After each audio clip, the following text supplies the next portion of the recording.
really appreciate the opportunity to raise the issue of mental health in America and around the world and introduce our revered speaker today. So we wanted to share with you a few reasons why we selected this topic and invited our divine guest to share some thoughts with you. And I wanted to highlight a few of the statistics of mental health to just underscore the severity of the crisis. And when we planned this event long ago on behalf of the Kriya Yoga Schaumburg Group and the Temple of Harmony in Joliet, it just happened to be a coincidence or a synchronicity that May is now Mental Health Awareness Month. And it has been a tradition in the United States since 1949. And really the cornerstone of addressing the challenges of the struggles that millions of people in America deal with in managing their mental health. So a few of the stats that I wanted to share with you include the fact that 21% of US adults, which translates to 50 million, experience mental illness. But it's likely far more than this because we've learned over the years that mental health or mental illness really isn't a binary, that you're either well or you're not. And most conditions are diagnosed on a spectrum. So just like other medical conditions, there could be a stage 1 cancer and a person could be living fairly well, and there could be much more severe stages up to a stage 4. Similarly, mental health is kind of on a spectrum. So we're all somewhat at risk of struggling with mental health, and the research shows that most people at some point will have struggled with mental illness. The second statistic is very sad and alarming, that suicide is the second leading cause of death among our youth. And I think this one is particularly alarming because it says something deeper about the pathology of illness, that it's not just confined to the individual. This is not just a personal experience or an outlier experience, which means that the culture, the society must influence the mental health of children. And we must be in a paradigm where something about the society is affecting the child. And this is important and why we need to look to deeper wisdom and ancient wisdom to synthesize what we think we know so far about how the psychology of a human being develops and to understand how it is affected by broader forces. When you're raising a plant, like a flower, if it's not growing well, we don't blame the flower. We look to the conditions. Similarly, human behavior is an ecology of the social environment. And thirdly, 100,000 deaths annually from drug overdose. It really wasn't long ago that public health officials were sounding alarms that if we don't find a way to turn this around, we're going to have more people dying from drug overdose than in car accident fatalities. Well, it's been increasing at an alarming rate since then, and now it's three times as many deaths annually from drug overdose than from a car accident. And I heard recently that last year, 2023, more people died from addiction than multiple casualties of American involvement in wars combined, more than Vietnam, Iraq, and Afghanistan, the losses in those wars on the American side combined. And this doesn't seem to be changing anytime soon. But there's another subset of data that describes this 100,000 deaths, which is out of all the people in America who meet criteria for a substance use disorder or an addiction, only 6% ever receive treatment or any help. And I think that in this 94%, embedded in that metric is sort of the story of our whole human condition, which is a combination of stigma, of shame, of loneliness. 1 out of 2 people in America report in surveys that they feel problematically lonely. Marginalization, poverty, war, crisis, and therefore addiction is a way of self-medicating through the broader issues that affect us all. So mental health is somewhat socially constructed. It's not just confined to the individual. And finally, this last one, depression is the leading cause of disability worldwide, affecting 250 million people. There was a psychologist in the 70s who did a lot of research with patients with depression and introduced a way of helping people reframe their thoughts known as cognitive behavioral therapy, which is one of the leading interventions that don't involve medications for depression. However, even if we could think better, that doesn't, and help people feel better, either through medications or coping skills or life skills, that does not mean that we have successfully addressed human suffering. So on some level, the transformation of mental health in America, in the world, is partly the responsibility of everyone as we interact with the social environment. Beck, who created or introduced cognitive behavioral therapy, had a theory of depression that I think is pretty relevant today, which is a triangle of hopelessness. And it connects three thoughts: hopelessness about the future, hopelessness about the world, and thirdly, hopelessness about the self. If we come back to the stat about suicide in youth, is it easy for them to have hopeful thoughts about their future? I mean, that's not the message they're getting, and that's not what they're seeing around them. And hopeful thoughts about the world? So we're leaving it to them to find a way to have hopeful thoughts only about themselves, you know, in a society that prioritizes individualism, hyper-individualism, personal success, as a way of managing their mental health. And it's almost like, hopefully, they won't be well adjusted to disparity. And I think this is where spirituality, meets ecology or meets humanity. So to that end, I would like to introduce our guest speaker, our revered speaker, Paramahamsa Pragyananandaji, who we, the students, lovingly and reverentially refer to as Guruji. Guruji is a Sanskrit word that can mean many things, but for us, it's a wise teacher who helps you to see things clearly. And we also call Guruji as Baba. Some of us students, Baba can loosely translate to father. And I think it's interesting that father kind of evolved etymologically similarly towards the east and towards the west, ba and pa, which becomes father or paternal and words like that, but also pattern. And I think this is important because a father can be one who sacrifices to create a pattern for his children, a blueprint, so to speak, or map for a foundation for health and success. So a spiritual father is one who sacrifices so much that he generates a pattern for the world, a blueprint or a way to lead from harm to harmony.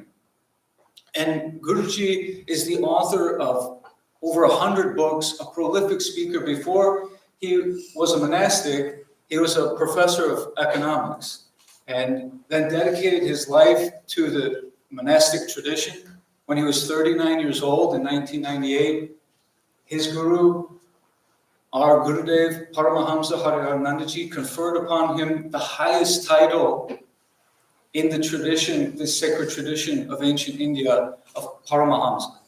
Loosely translates to Great Swan, but it's reserved for those who realize the highest insights of truth. And it's an exalted state of yogic transformation.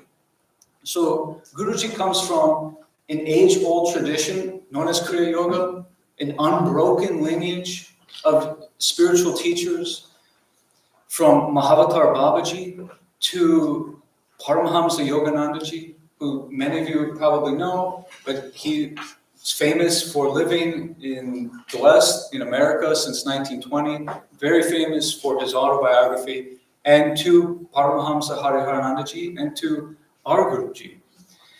He is a living example of what a modern yogi or rishi being a great sage, can look like.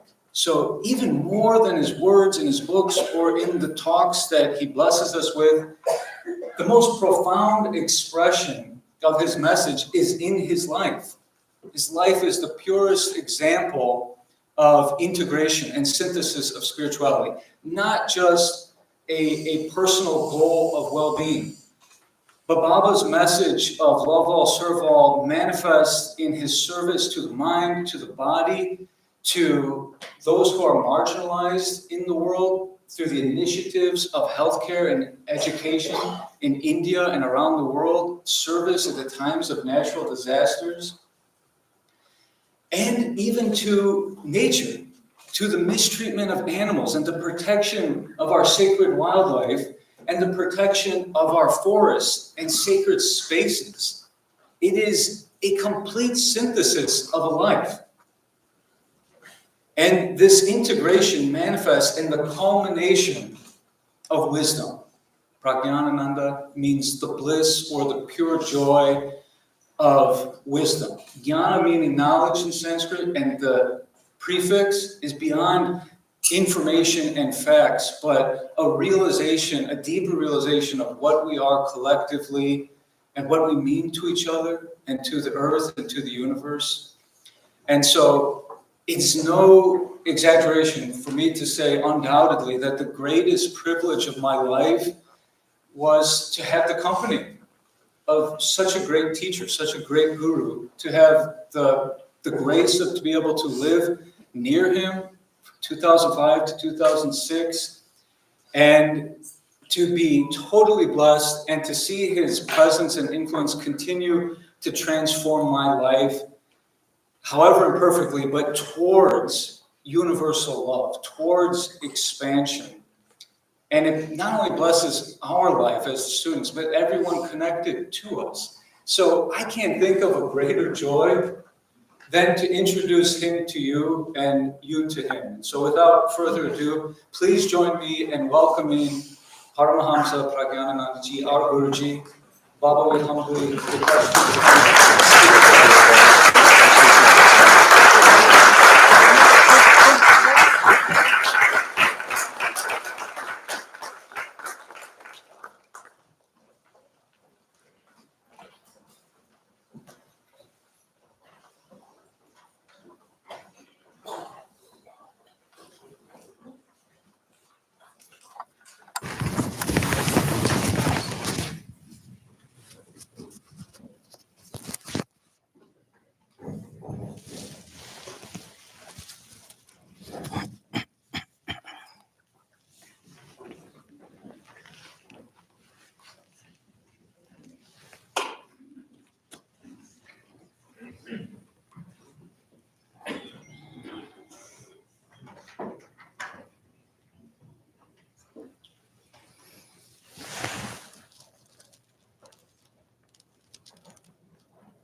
I bow to God.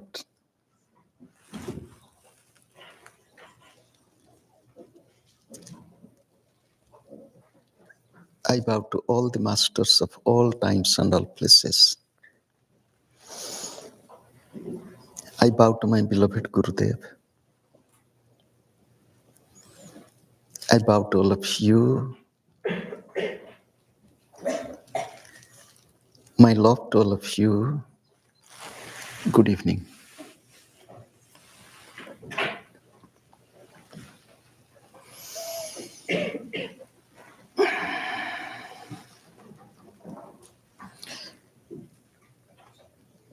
I am a human being. I hope you will accept it. I walk with 2 legs. I walk quite straight. I also speak in the language many of us speak. I smile. I hope you would like my smile too. I was born as a helpless baby.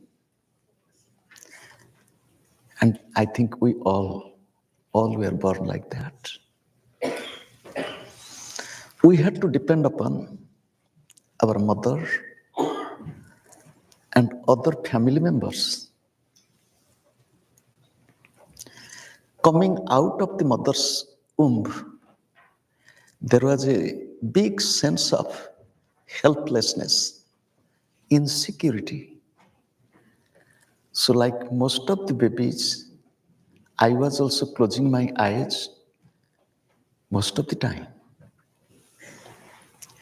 Slowly, when I opened my eyes, I saw the beautiful face of my mother. And so you also have done that. The mother smiled. I also smiled. The mother brought the words in my mouth, Papa, Mama, Baba, and we started speaking. And that is our mother tongue. Slowly, I grew up, and so also you.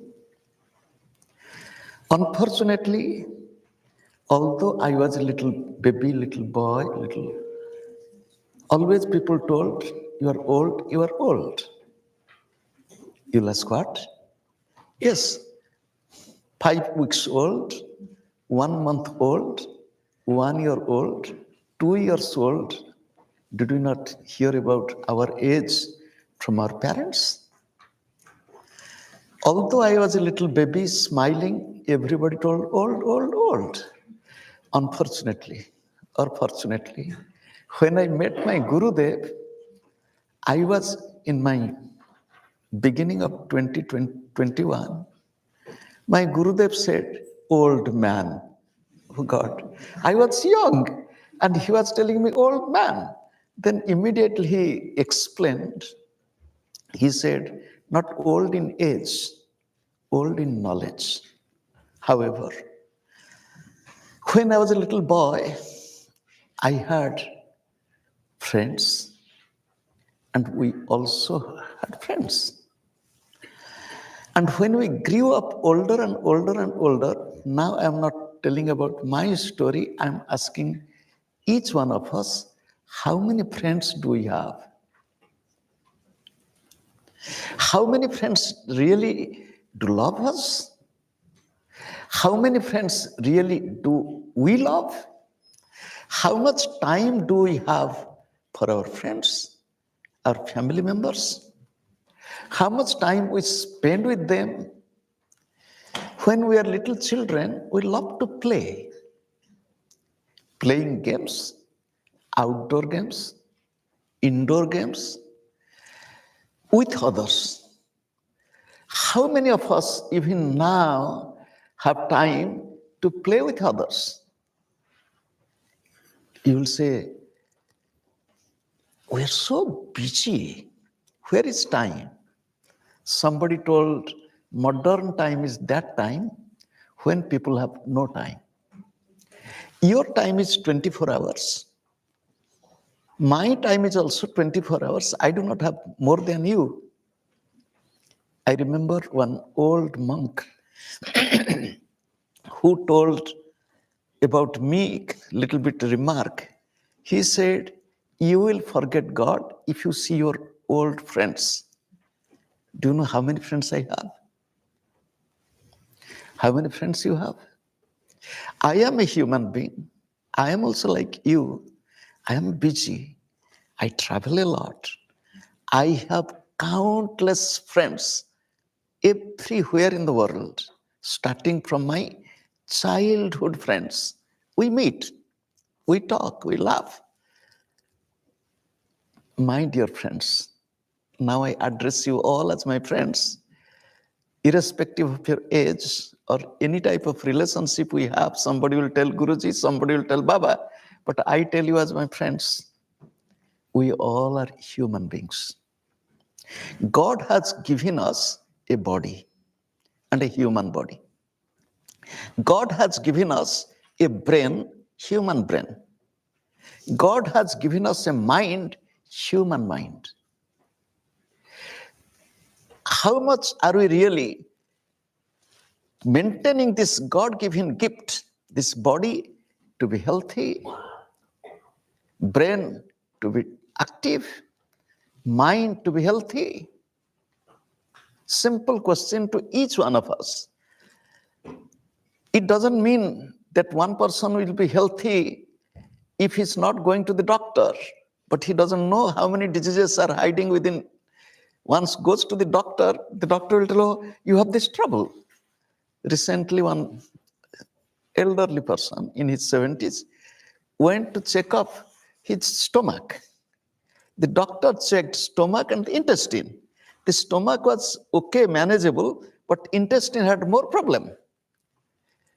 My friends, today's topic is mental health first. Do you know what is mental health? How to say that a person is mentally healthy? My simple questions to each one of us, including myself. 24 hours. How long are we really cheerful? How long out of 24 hours we are happy?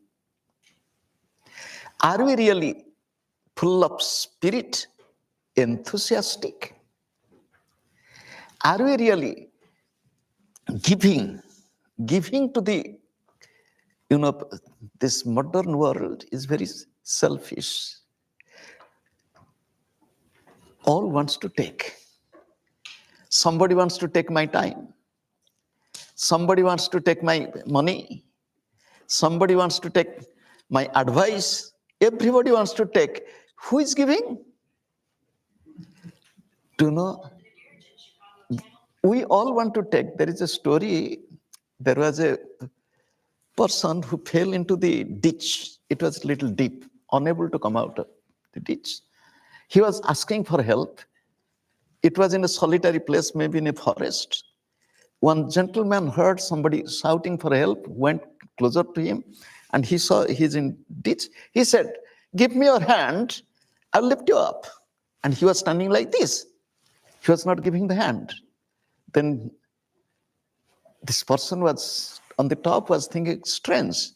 He wants my help. I want to give me your hand. He's not giving his hand. He was a psychologist, maybe knew the human mind. He said, maybe this person is a miser who never gave anything to anybody. That's why he's not giving his hand. He said, "Take my hand." Immediately he grabbed his hand and he pulled him out. Even if he's in danger, he's not giving his hand, but he wants to take the hand. Giving the hand, taking the hand, it is one and the same. How many of us are really ready to give? You will tell, Swamiji or Guruji, we live in the modern world. Stressful life, struggle, fight. Fight means competition. And there is a competition they call cutthroat competition. There is risk. I don't know, tomorrow I'll be fired. This is the time of hire and fire. Somebody said, my boss told, my way or highway. You accept me or my view or find your own way. And in this age, how can one be like this? My friends, yes, the world has become like this. When Todd was talking about the statistics, it shows a miserable picture of human development. A few days back, in the evening after dinner, we had a short walk. While walking, I asked all the companions, those who were walking, I said, what do you think your definition of development? So somebody spoke about economic development, somebody spoke about this, that, and I said, no, you give your own view. Then we were walking and we are talking. I said, do you want to hear my definition of development? They looked at me. I said, a country will be developed if there will be no need of any police. A country will be developed, there will be no need of any traffic light. A country is developed or people are civilized, if there is no need for judicial system, no attorneys. And I went on talking like this. It sounds like utopia, hypothesis, yes. But the question is, how much really do we behave as a human being? I was working today a little bit on a new book. I love to read. I love to write. I love to serve. I love to be with people. And also I love to be inside without anybody. Can you imagine? I came to ashram 3 days ago. 2 days, 3 days ago. Today I came out of the building. I didn't come out. I can stay inside my own room. If you give me little food, no need to come out. No need to talk with anybody. No need to communicate with anybody. But in joyful, cheerful state. My friends, mental health is that state where there is higher degree of cheerfulness, full of enthusiasm, positive attitude, life of sharing and caring, giving without expectation. This is what mental health is.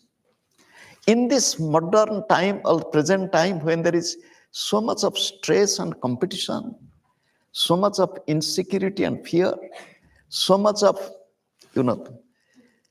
kissing and kicking, parting and meeting, we have to live in a better way, and at the same time, we can create hope for others. One day I was sitting in the airport, maybe it was 22 years ago in Europe. I was working with my computer. One young girl, maybe 15 years old, she was also flying back to USA, came to me and looked like this, said, can I take a photo of yours? I said, yes. Why? Why do you want to take my photo? He said, because I see there is an integration of technology and spirituality. You are a monk, isn't it? I said, yes. So you are also working with computer? I said, yes. So she took a photo. Then I said, you can sit down. Then she sat down. What are you doing? I said, I'm writing book. Oh, you write books? I write books. I was writing today. I'm writing the book on Hanuman.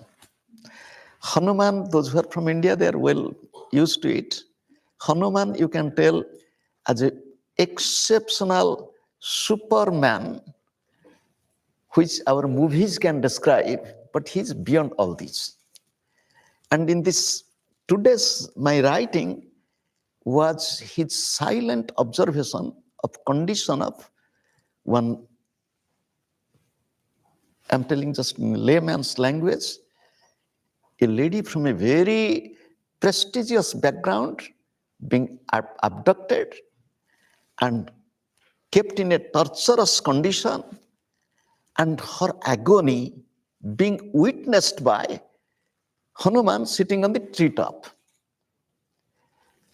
So much of stress, so much of fear, so much of tear, so much of helplessness, so much of misery. Can you imagine?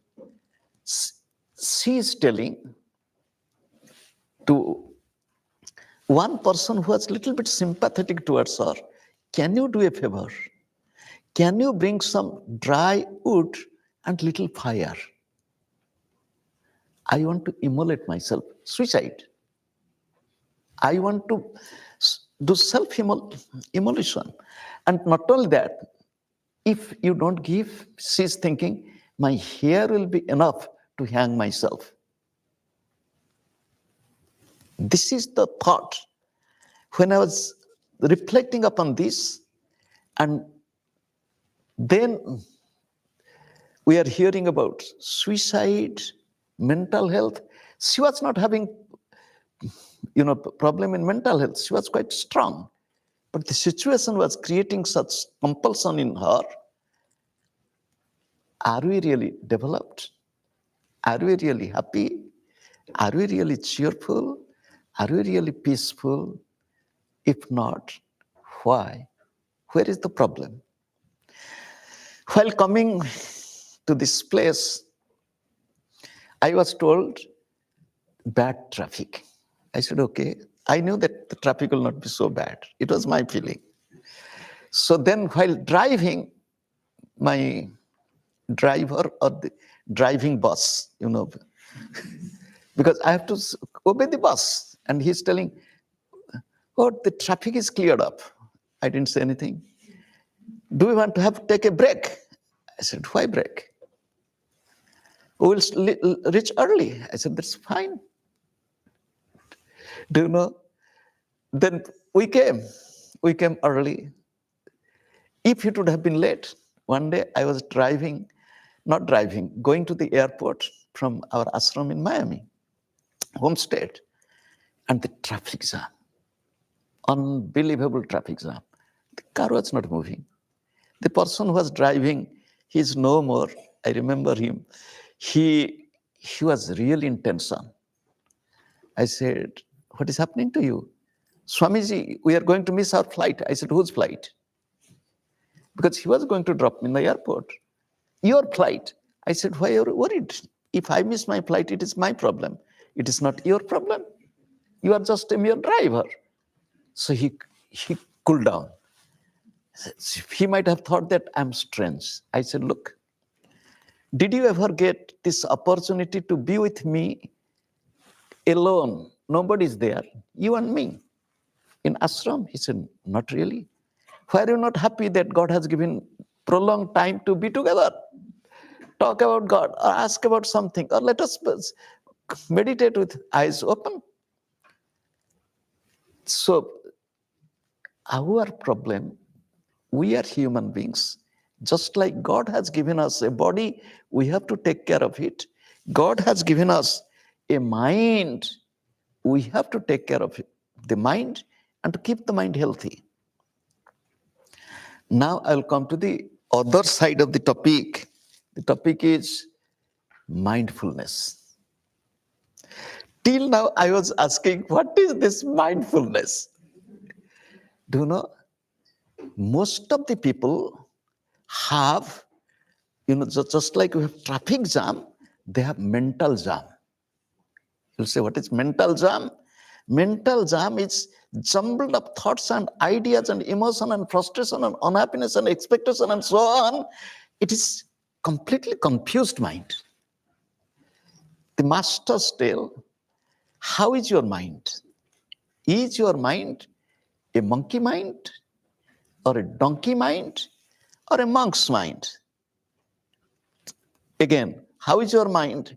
Is it a monkey mind or a donkey mind or a monk's mind? You'll ask, please clarify. What is the monkey mind? Monkey mind is restless, jumping from branch to branch. Do you know, the monkeys eat less, waste more. They eat less. I don't know if you have seen the monkeys, because I grew up in the monkey land. I don't see monkeys here free. India is a land of freedom. Real freedom you'll find in India. The bulls are free. The dogs are free, stray dogs. And monkeys are free. Oh God. Monkey, mostly black-faced monkey in the villages and red-faced monkeys in the holy cities. Oh God. I saw the monkey, do you know? I was in Brazil, in Brasilia. I was invited for a lunch, and there was a good gathering of people for lunch in a beautiful garden of a student. So they are placing all the food on the table, and I was sitting alone and enjoying nature. And then I found some tiny creatures coming down and taking salad leaf and climbing up. Then I looked. First I thought they might be mouse, but then I first found they're monkeys. They're so cute and so tiny, and do you know, they're coming and taking. Monkey mind is restless mind. Monkey mind is discontent mind. Monkey mind is irritated mind. Monkey mind is agitated mind. What is donkey mind? Donkey mind working day and night. Donkey carries, there is a proverb, donkey carries wine and drinks water. Donkey works so hard without thinking what will happen. Why? Many people, they work very hard. Do you know, somebody asked, why are you working so hard? He said, for the weekend. What will happen in the weekend? I'll relax a little. Why you are working so hard? For a vacation. Throughout the year working, vacation. How many? In USA, we have only 2 weeks vacation. Lucky in Europe, they have 3 weeks vacation. And do you know, poor Pragyananda has no vacation. You will say, what happened to you? Do you know, somebody asked me, what do you do? I said, I am a businessman. He said, you are a businessman? You look like a monk. I said, I'm an international businessman. What is your business? I said, I sell. What do you sell? I sell how to smile, how to be happy. Do you know, people are forgetting. I tell this everywhere I go. Do you know, really I see public very rarely and only in the airport. This get together is not public because I told my friends, you are my friends. In the airport, I see people, how they are in hurry. Oh God, I was standing in one gate. I saw one wife and husband, they're running. And they're running and they reached the gate. They started breathing and then they found that the flight is delayed. And when they saw the flight was delayed, they were so happy. Oh God, we are running like this. Now flight is delayed. I see people like this in the public in the airport. And do you know what I see their face. I look at their face. I'm not a face reader, but I love to look at the face. You know, why do you look at others' face? Because it is God's image. It's so beautiful. Why not to see such beautiful places? Do you know what happens? Sometimes I say, the face is so sad, gloomy, no smile. And when I walk, I smile. In the airport, I smile. I wave my hand. Some people, they look, it is strange. Some people, they smile back. And some people. So when that person was asking, what do you do? I said, I'm a multinational businessman. So I sell how to be happy. But what is your income? Nothing. Nothing in the sense of monetary term, but I get a lot. Do you know, I was introduced that I was a student of economics. So I know how to invest. When my Gurudev asked me, why do you spend so much of money coming every day to him and going back, coming and going back, commuting? It was quite stressful and also it's money to spend. Then I told, Baba, I know how to invest. And this is the best investment. So do you know, my investment, if I smile looking at you, one smile I give, how many smiles I get back? Many. And this is the highest return, dividend. So you will not get this type of return in your stock market. So however, we the human beings, we have monkey mind, donkey mind, hard work, thinking of the vacation. Some people plan for their retirement. Don't you retire every day? He said, what? Every day? Yes, retire to your bed. I think this is in English. Retiring to your bed. So every night you retire. But you don't know you retire every night. And every morning you are employed. Do you know, this is the art of living a happy, joyful, peaceful life. But how? Monkey mind, donkey mind we saw, we need a monk's mind. Monk's mind, in my way, is your mindfulness. What is mindfulness to me? Do you know, there was a couple, they were traveling in India by train. It's India, you think 30, 40 years ago. And they're traveling by train. And usually during those days, people carry their water bottle. And in the train station, you get down and fill water in the bottle and then come back. So there was no water to drink. And the train was going in the dry area. And one platform, he went down and there was no drinking water. He came back, he said, there is no drinking water. And the wife complained. He said, if there will be no drinking water in the next station, I was telling you there you get down, bring some water. You said next station, but there was no water. Next station, if there is no water. And she went on complaining. And he said, wait, I hope in next station there will be water. Then the next station, he went down and there was water he brought. And he brought 2-3 bottles and there was enough. He said, if there would not have been water here, thank God there is water. If there would not have been water here, what would have done? Do you know, this is what human mind. The mind always worried about the past and the future. Mind doesn't stay at present. If you are to be happy, you are to be happy here and now. If you are to be peaceful, you are to be peaceful just now. Don't think that I will get this and I will be happy. This is a wrong approach. As I told you, I am a human being. I also studied like you. And during that day also there was competition. I had many competing friends. I was a cooperating one. They were very stressful. I was very cheerful. They were so much worried before examination. I was really relaxed before examination. You'll ask, what happened to you? Because I used my time. My friends, they wasted their time a lot. If you really are careful of your mind, you'll be careful of your time.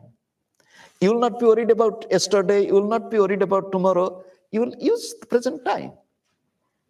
One who uses the present time and will be the most successful person. I am a human being. I consider myself to be one of the most, I'll not tell the most, one of the most successful persons in the world. Do you think like that? I said, yes. Why do you think like that? Because I'm successful. How are you successful? In every way. I am financially rich. I am mentally rich. I'm spiritually rich. You're financially rich. You are a monk. You are talking of financially rich. Yes. Do you know how many of you flies every week? And every week, sometimes 2 flights, 3 flights. You fly? Yes, I fly. I fly almost like this. How many of you really go from continent to continent for holidays? You said before that you have no holidays. Now you are telling you are taking continental holidays. I said, every day is my holiday. Wherever I go, do you know what is holiday? You go to a new place. You will have some new food. You will have some new place to live. Your holiday is just like that. I pack my bag and go. So every place is my holiday. Every place is a holiday. Yes, holiday. I am rich. I am happy, and in every way. And you can be.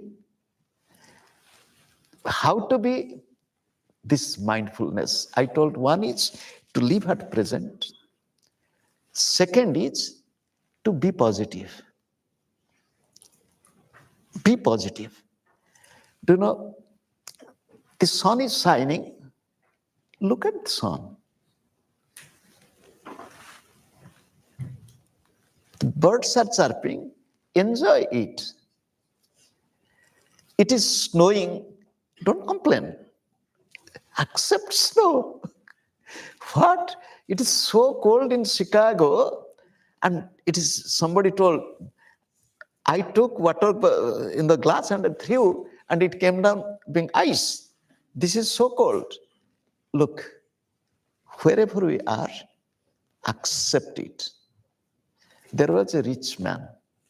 He had his export-import business during long ago, and he used to send his goods by ship to far off place and doing the business and bringing merchandise from there to his own country. So he was quite prosperous and rich. He decided to stop his business, to retire. And then he decided that this will be the last trip. In the last trip, he invested all his money. And the family member said, as this is the last trip, we will also go for the business. He said, okay, you all go. I am staying at home. And the ship went. The ship did the business. While coming back, it had a fatal accident. The ship, do you know what happened? This is a story I'm talking of. I knew a person who lost all his family members, almost all except few, in a plane crash. He was chief of IMF, International Monetary Fund. He was finance minister of a country. He lost everybody. But I knew him, he was so peaceful. I have seen in my own eyes, losing so many family members, but he was peaceful. So I'm talking of this businessman. One servant came and told, do you know a bad news? He said, what? A bad news. He said, so what? What happened? He said, you lost everything. He said, what? You lost everything. Then he said, so what? Your all wealth is gone. He said, what? Your ship has sunk. Then he said, so what? Your all family members are no more. He said, what? Because all were in the ship. They are no more. Then he says, so what? This is a story. What is happening to our life? How we can accept, see good in everything. Anything happens, there is something good. If we can find goodness in others, goodness in any situation, not looking at the negative side. Yes, I will be prepared. It is snowing, I should have jacket. It is snowing, I should have proper. So it is sunny, I should have proper dress. But I should not be worried. So maintain cultivating positive attitude. Mindfulness, as I understood or as I feel, it is giving full attention. We the humans, our attention is divided attention. I saw one young girl, it was in 1997, in a developed country, I'll not tell where. I was staying at their home, father and mother, they work. She was a young girl studying in high school. She used to come back, and I was observing her. She kept her school bag, changed her dress, opened the fridge, and brought some food, put in microwave, then switched on the television, and bringing the food from the microwave, it was heated, and holding the food in the, and watching television, and telephone rang. He kept the telephone like this. During those days, mobile telephone was not in use. And this earphone and all this, it was not there. So landline. So he was keeping the telephone like this, watching television, food in the mouth and talking. I was looking at her. I was thinking, oh God, why can't she just do one thing at a time? My Gurudev used to say, one thing at a time, and that done well is a very good thing, as many can tell. You are driving, drive with love. You are talking, talk with your friend with love. You are cooking, cook. Give your mind to your object joyfully. To me is mindfulness. Give your mind joyfully to anything you do and enjoy it. To me, it is mindfulness. Mindfulness to me is to be conscious. Mindfulness is to be attentive. I will be conscious of. I will be attentive of what? I'll be attentive of everything. First thing, I'll be, a simple technique, I'll be conscious of my own breath. I'll be conscious of my own breath. You'll ask why? Because breath and life, they're one. If there is no breath, there is no life. Death. If breath is my life, I should love my breath. In this world, many people, they misuse their breath, abuse their breath. We speak of child abuse, this abuse. Yes, it is social concern. But every individual is abusing own breath, own life, own mind. Mindfulness is right use of one's own breath, own mind, own opportunity. Be conscious of your every breath. Be conscious, who are you? Suppose this body is sick. Do you know, the body is sick, but I will not be sick. You'll ask how? The simple logic the masters give. Suppose somebody has a pet dog. The dog is unwell and she's taking the dog to the vet. The friend asked, where are you going to? He said, my dog is unwell. I'm taking my dog to the vet. Suppose my body is unwell. Just like my dog, my body is unwell. At that time, the person is telling, I am unwell. I am going to the doctor. You can, while communicating, you can tell. But you should inwardly feel, my body is unwell. I'm taking my body to the doctor. Not, I am unwell. I am going to the doctor. My body is unwell, not me. Being conscious of who am I this body? I'll be conscious of my family. I'll take care of my family. Somebody asked me, when I was new in West, somebody asked me, do you love your mother? I said, why? Because you're a monk. I said, what happened with the monk? The monk should renounce everybody. I said, do I love you all? They said, yes. I said, who are you to me? If you tell I love you, who are you to me? And what fault, mistake this woman, whom I call as my mother, did by giving birth to me? I can't love her. Oh, you love your mother? I said, yes, I love my mother. I love you, I love my mother. There's nothing wrong. I will be conscious and careful of my family. You'll say, how big is my family? Bigger the family, more trouble. And those who know, if there are more children, bigger the family, more responsibility, more work. So my family is expanding and expanding and expanding and expanding. So I have lots of problems. Every day I hear some sad news, some good news, because big family. So be conscious of your family and fulfill your responsibility in a joyful, cheerful way.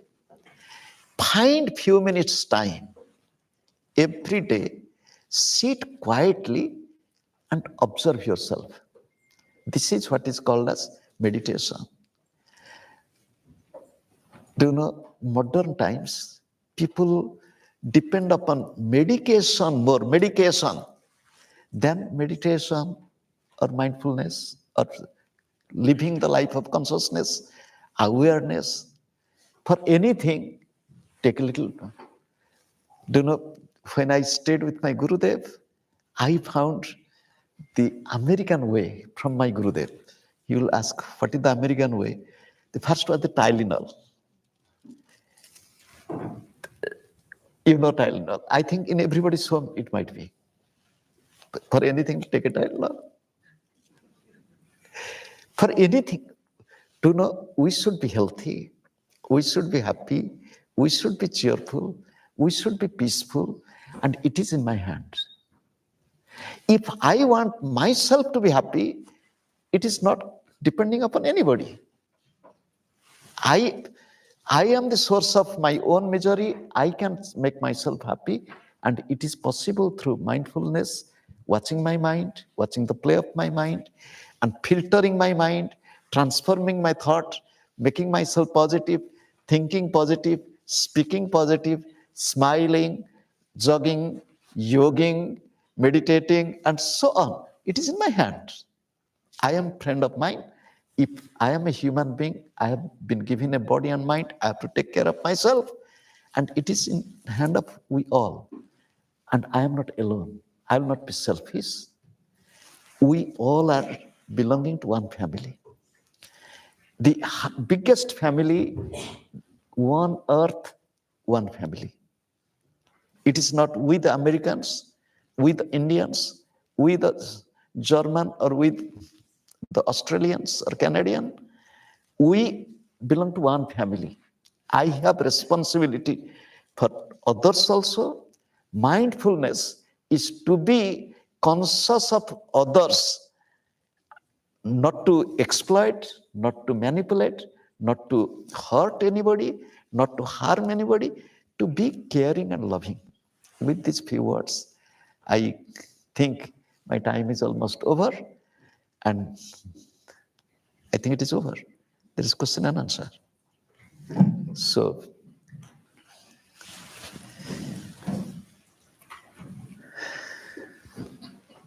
thank you, Guruji. Thank you so much for the guidance and insight.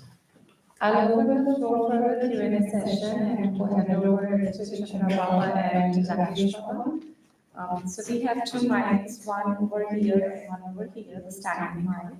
So if anybody has any question, they can line up to the mics and Chandra Baba and Rakesh Baba will help you to provide your talk. Thank you.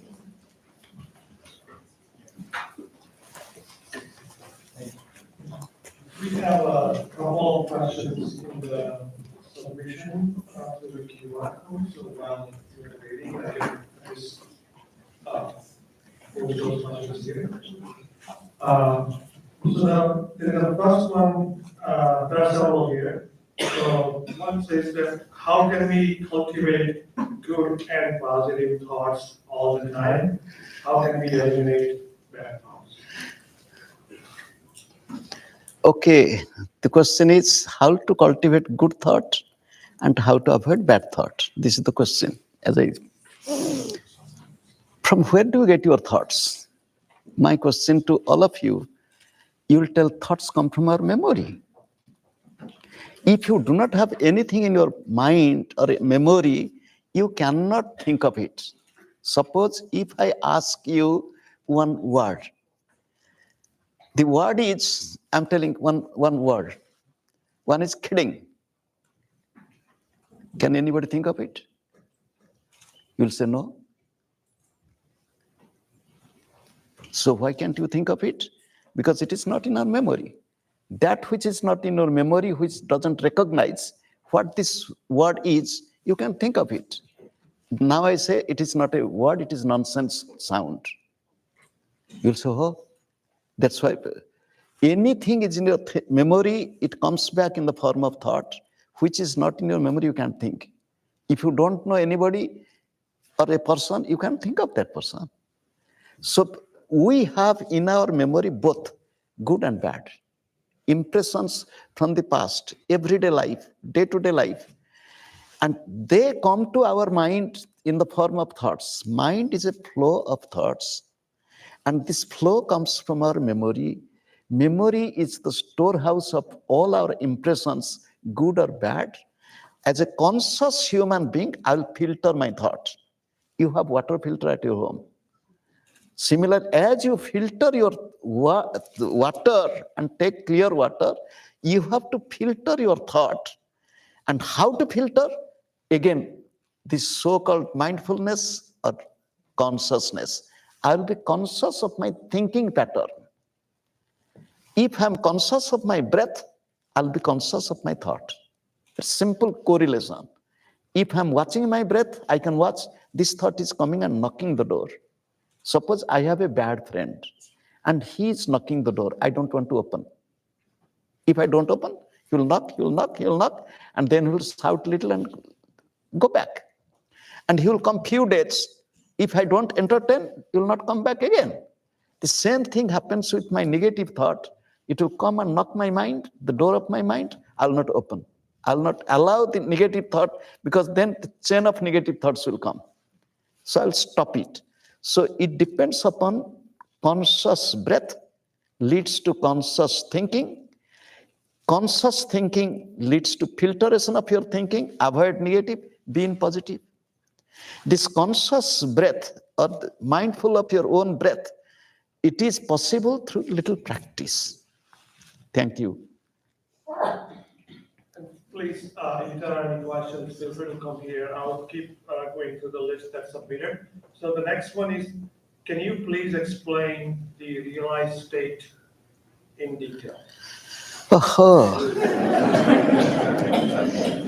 Can you explain, my friend, whoever asked, your sleep state in detail?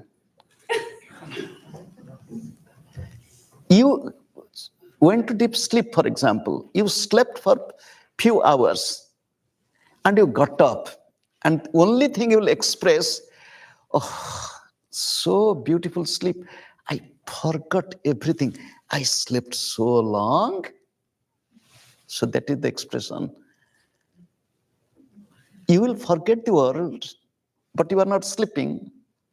You will forget everything, including your body and mind. There will be no more disturbing.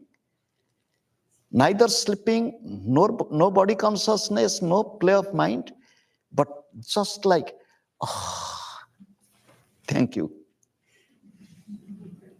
The next question, can my meditation have a purpose? Like I'm meditating to achieve, to solve a particular state. Any side effects to this? You are minding your own mind. You are taking care of your own mind. How it will have any side effect? You are watching your breath, just simple breath. How it will have any side effect? Meditation is not like medication. Medication has side effects. Take in this dose. But remember, just like you learn how to walk, holding the hand of the parents or holding the wall, you learn walking. Similarly, learn this practice directly from some teacher, not just reading book or watching television. This much I'll tell. Thank you. Are you sending a question? I have a question. Can you ask for me? Yes. Yeah, please.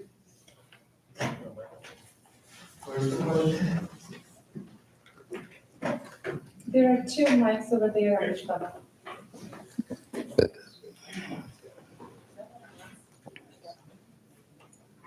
Yeah. Hello. Yes, this is Vandana Dalai College. And my question to you is, due to the development of technology, we are having low vision problems with the younger generation as well as with the older ones. can you recommend some mudras or some pranayam or asanas which we can follow to maintain, to come to a better standard of vision? Thank you. So we are in the modern world of technology, and we want at our doorstep or inside our bedroom or with our mobile telephone to learn something. Very simple thing. Simple thing is find every day few minutes time for yourself. Switch off your all, the mobile telephone. Nothing will happen if 5 minutes, 10 minutes, or keep it in silent mode. Not to, because if the telephone beeps, then your mind goes there. Do you know, I travel, I have no mobile telephone, I have no internet, nothing. I travel mostly alone. I'll go from USA to Europe all alone, Europe to anywhere all alone. So no mobile telephone, nothing, but I'm traveling. However, keep few minutes time for yourself. This is first thing. Sit quiet. Close your eyes and watch your mind. How the thoughts are coming. Why these thoughts are coming. In those few minutes time, try to watch your breath. Just simple breath. Then if you are a little bit practicing it, then make your breath little bit slow, long, deep, slow, long, deep. Nothing to hold, nothing to, just make your breath little slow, long, deep, little longer, and exhale slow, long, and completely for few times. Just practice this much. I'm not telling too much, but daily you practice it and see the benefit. If you really see the benefit, you ask more. I'll not tell too much to do, this much. This much you practice and you'll find a lot of benefit, a lot of change if you practice it daily. Thank you. And another thing, when we are thinking of good health, do you know, find some time to go for a walk. Walk in nature, not walking on the treadmill. Not with the, music and all this. Walk in nature, look at the trees. Springtime, flowers are coming. And you will tell, Swamiji, do you know springtime is a problem for me? I said, why? It is because of allergy. However, to be cheerful, it is in your own hand. You can do it. Yes, please. What is the best way to advance spirituality in life? What is the Best way to advance spirituality in life? Do you know, God has given us body. Body should be healthy. God has given us mind. Mind should be peaceful. God has given us intellect, intelligence. We should be capable of taking right decision at right time. And God has given us life to enjoy. Enjoy means not that eat, drink, dance, and be merry.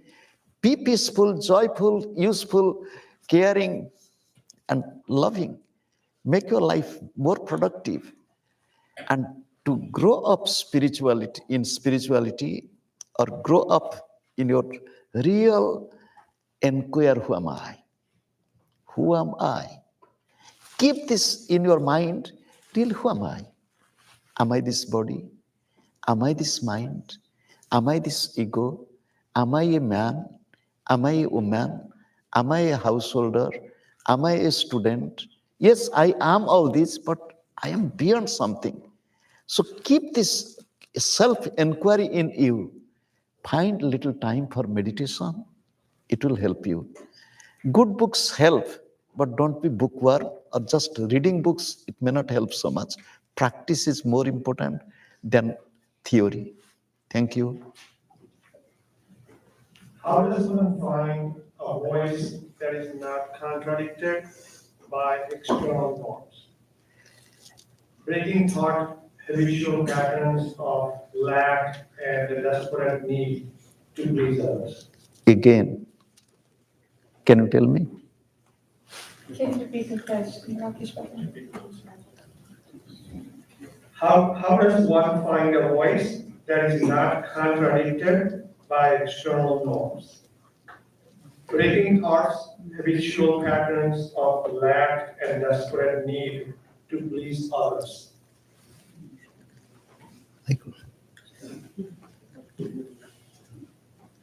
Okay, it came from Kirill.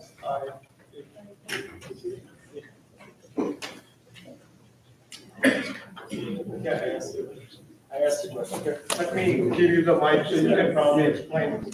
Right.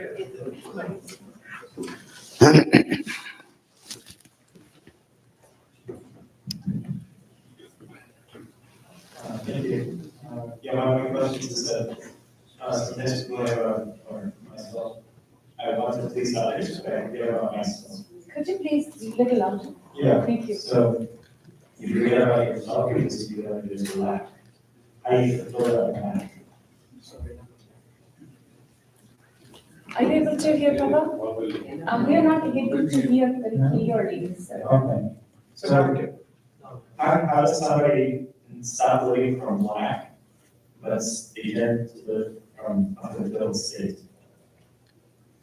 Lack to from lack. At least. Lacking, like there's not enough. Lacking something. It's like living with a mindset of scarcity versus like fulfillment. Lack means deficiency, right? Yeah. Can you repeat the question? How does somebody start living not from a sense of deficiency, but from a sense of fullness? Sense of fullness. So how to live a life of completeness? Oh, Yeah. thank you. Do you know, one teacher showed the students a glass.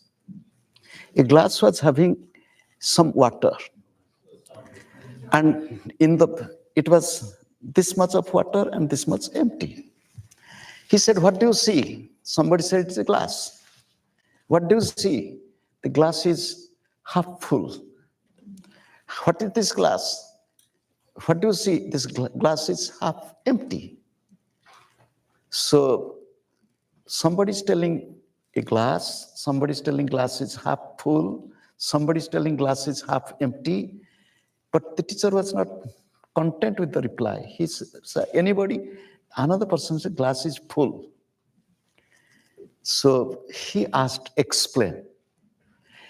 Anybody who saw the glass could not see the content, only said that it is glass.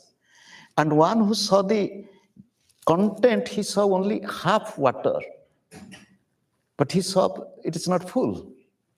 The other one who saw it is only water, but it is empty, he saw half empty. So one is pessimistic, one is optimistic, one is nihilistic. The other is mystic, who said that it is full half with water and half with space. The completeness in life is fullness. F-U-L-L. But do you know, this completeness of life comes if you bring smile into your life. Today there is no food, but don't lose smile on your face. Today I met an accident, but can you have smile on your face? How can I have smile? I have accident, I have pain. Here is the trick. The trick is, thank God the accident happened, but I'm alive. My Gurudev used to say that when he gets up from sleep, he moves his leg and feet. He tells, thank God, my body is still active. Old age, who knows? Every moment to be thankful and grateful, it brings completeness. Completeness is joyful life. Accepting every situation, facing it. Yes, accident happened, I'll face it. Suffering, disease came, I'll challenge it, I'll face it, I'll fight, but I'll not lose smile from my face.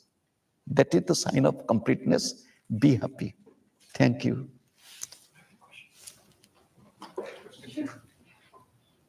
What was it? You mentioned that one has to want to be enthusiastic, one has to want to be joyful, to filter thoughts. Sometimes there are medications for mental health that have somebody regulate their brain. Where sometimes it seems like some of my friends who are on medications, they don't know what they want or they don't want anything. How do we help our friends who are currently on medication, mental health medication, to try and want to get out of the ditch? Thank you. I don't know how many of you have read the Bhagavad Gita. In the Bhagavad Gita, Arjuna was depressed. And Arjuna was not sent for medication, just company. What is happening, the problem in present world, we do not have company. The parents, being busy, they leave the child with a gadget. The child needs human company, human touch. We thought that the child is happy with this game, but we didn't know that the child is getting addicted to this, and it is not healthy. We, instead of giving company to our friends, we wanted, let this friend be a little bit, take medicine. I'm not against medicine. I'm not against medical science. I'm not against science and technology. It is useful. But more useful is human company. Being with the person, giving little joy to the person, let us go for a walk. Let us take this food. Let us be joyful. Why can't you? Yes, medicine, give medicine. And not to be dependent upon medicine completely and increasing the dose. And with our company, positive motivation, more bringing more joyfulness to that person, that medication may be reduced. The boy or the girl or anybody can stand up by himself or herself like Arjuna. I will fight. I will stand up. That is needed. Here in case of Arjuna, he got the company of Krishna. He cut hold of his hand. Sit down. What happened to you? You are such a beautiful person. You are talking like this. It is not good. Listen to me. So, friendship, companionship, partnership, love, caring, little smile, little inspiration and motivation will help a lot. Am I clear? Thank you. Here.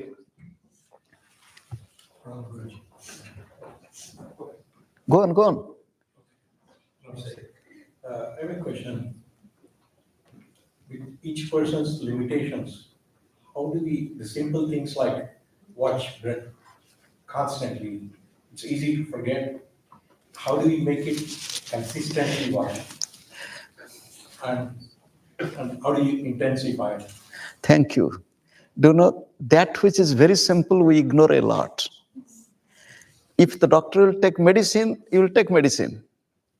You are hungry, you are taking food. You go to bed, I want to sleep, you want to go to bed. You have a job, you go for work. But this simple technique, watch your breath. But you forget. Do you know why you forget? Because we don't have given priority to that. If you give priority to anything, this is my priority. Suppose I want to do exercise. And if that is my priority, I will find way. A few days ago, it was in Bogota. While we are going to catch our international flights, we are three. Two were going to Brazil and I was to come to USA. And my companion monk, his Baba Sisi, one person is practicing yoga. And she was spreading her yoga mat and doing her exercises without thinking of anybody who is looking at her or nothing, just doing it. I have seen people meditating or doing their prayer. The Muslims, they do prayer at the right time. Even in the train station and airport, I have seen they've spread a towel and praying. This is what commitment is. In life, if we do not have commitment, priority, even if we listen to talk, it will not help. I will do it. I will change myself. And that firmness in us, little bit, it will, and we have to motivate ourselves, not to ignore. So the mistake is in our hand. Thank you. Yeah, but what is- Dear Guruji, I have a question about consciousness. And my question is, we have mana, thought and emotion. We have buddhi, we got intellect, right? And my question is that, the consciousness is beyond our buddhi and mana, or it's part of the, mind? Because this recently, there are a lot of intellectuals, scientists, they are talking about consciousness. Nobody has the real definition of consciousness. I would like to hear from you. Thank you. Thank you. Look, we have been blessed with or given with body, mind, and soul. Body is gross, which you called as mind, intellect, ego, memory. These are the inner instrument.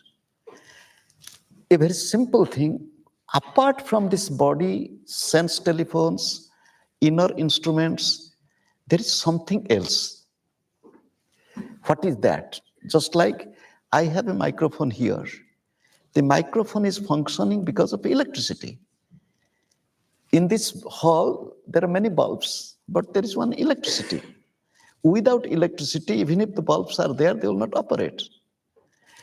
In the body, the mind, the senses, intellect, ego, memory, circulatory system, respiratory system, digestive system, motor and sensory nerves, and all these are functioning because of some electricity. And that electricity, which is called as the soul, has three aspects. One is consciousness, chit. One is existence, sat. One is blissfulness. That consciousness is what till now, science and technology, the scientists, the psychologists, they are in the very preliminary level. To go little beyond, this consciousness is the quality of the soul within the body. Till now, they have more way to go. The soul brings that consciousness in me. I am conscious of my mind. My mind is restless. I'm conscious of my mind. My mind is sad. I'm conscious of my ego. I have too much of arrogance, pride. I'm conscious of my memory. I saw a person immediately. I know the person. The name could not come to my mind. Then I'm conscious of my memory. Then I thought, so I'm conscious of so I am consciousness, and I am becoming conscious of this mind, intellect, ego, memory, my existence, this talk, you, the audience, I am the speaker. So this is the play of consciousness through all these instruments. So consciousness is the quality of the soul. I think the time is getting over. Is there any more question? One last. Okay. Oh, there are more questions came in, but I'll try to comprise. How diet affects our mind, and how to encourage our loved ones to be more interested in spiritual activity. Loud. How can we be? Is it loud?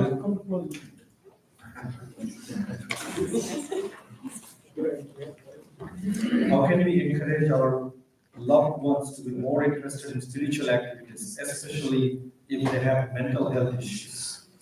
And how diet affects our mind? And how to live without comparing ourselves to others, our sense of inferiority? These are the three last questions. Yes. How diet affects our mind? Do not give somebody few cups of coffee at a time. You'll know how the diet is affecting your mind. I asked this question when I was young in my 20s. And there was a symposium of doctors and scientists, vegetarianism and positive health. That was the symposium. And I asked a neuroscientist, do you believe that food affects the mind? He said, give a big chunk of or bowl of sour curd, yogurt to somebody, you'll see that he will be a little lazy. And give cups of coffee, one will be more active. So food affects mind and food affects life. And we should be careful of our food. And do you know, yesterday I was telling, in the Bible it is written, in Genesis, first chapter, 29 verse, there is, God said, what will be your food? It is very interesting. And it shows that it should be vegetarianism. Food affects, and it is true. Next question. How to overcome inferiority complex? How to, so do you know, there were 3 cows. One cow had big horn, one cow had no horn, and one cow had little horn. And they 3 were sitting together. And one was telling, my horn is bigger. The other told, I'm not jealous of you. Let your horn be bigger, but I'm happy with my own horn. Today I told somebody, I had a friend who was of my height, but he was not happy with his height. He wanted to be how to be tall. He spent a good amount of money, but he could not be tall. But the thing is, I never thought of being tall or small. It is a psychological sickness, this complex. And this complex comes out of comparison. I look at others, I'm not content with myself. Okay, God gave me, you know, today I was writing about Hanuman. And when Hanuman was sitting in front of Mother Sita, he was little cute, tiny monkey, Vanara, and with a disfigured jaw. Then Sita is asking, Hanuman, do all your Vanaras are like your size?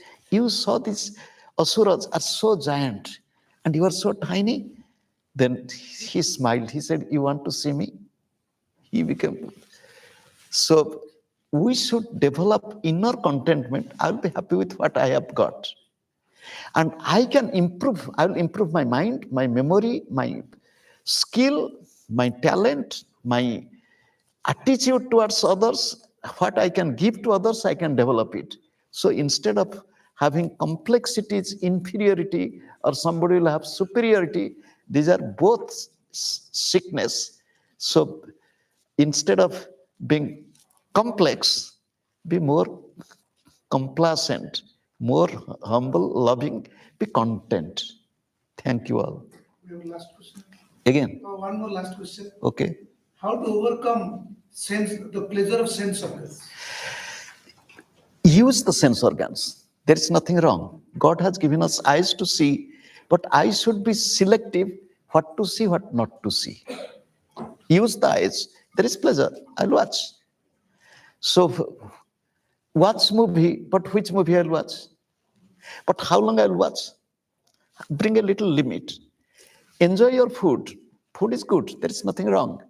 Take food which is healthy. Don't overeat. Don't indulge in food. Use the sense organs, but don't indulge too much, don't use too much, and which is not good. Too much of anything is bad. Bring moderation to your life. Moderation is the better way. That's all. Thank you all. But I'll not let you go. 1 minute mindfulness. You all sit wherever you are. Please close your eyes. Be relaxed. Remember that this body is the temple. This body temple is given to us for today. Who knows tomorrow? Be happy. Watch your breath. Breath is your life. Who knows which breath will be the last breath? For few times, watch your inhalation and exhalation.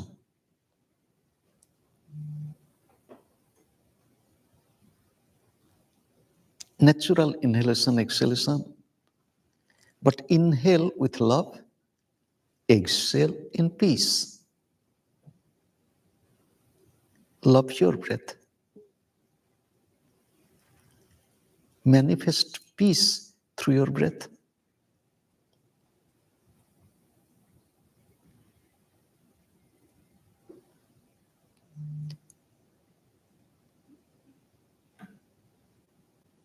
Make your breath little slow, long, and deep. Inhale, slow, long, and deep. Exhale, slow, long, and completely. Inhale, slow, long, and deep. Exhale, slow, long, and completely. Practice it few times.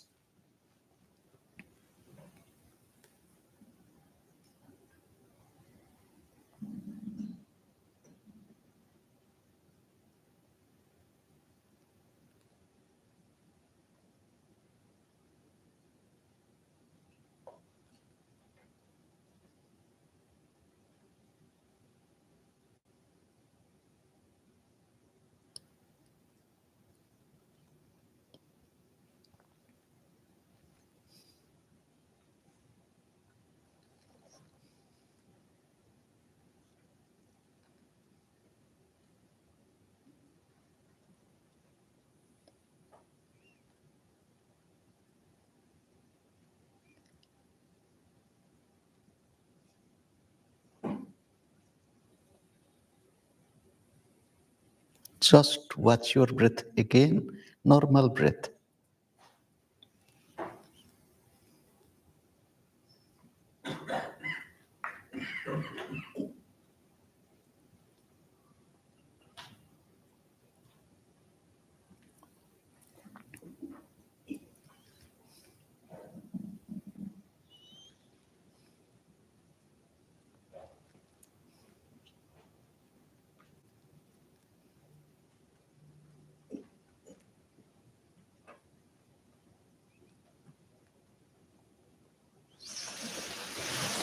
I bow to God.